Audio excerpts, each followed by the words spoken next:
চোপড়া লক্ষ্মীপুর দিগলগাঁও সালিশি কাণ্ডে গ্রেপ্তার আরো দুই। জানা যায় বুধবার রাতে ওই এলাকায় পুলিশ হানা দিয়ে ধৃত আরো দুই ব্যক্তির নাম আব্দুর রব ও তাহিরুল ইসলাম। এদিন ধৃত দুই ব্যক্তিকে চোপড়া পুলিশ প্রশাসনের পক্ষ থেকে ইসলামপুর মহকুমা আদালতে পাঠানো হয়। সূত্র মারফত জানা যায় পুলিশের রিমান্ডে থাকা তাজিমুল ইসলাম ওরফে জেসিবি ও আমিরুলকে জিজ্ঞাসাবাদের পরই ওই এলাকা থেকে এই দুজন ব্যক্তিকে গ্রেপ্তার করা হয়েছে।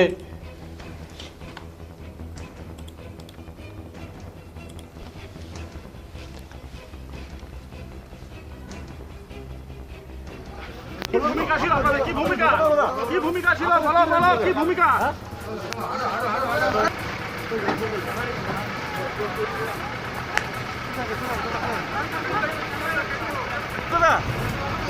বলুন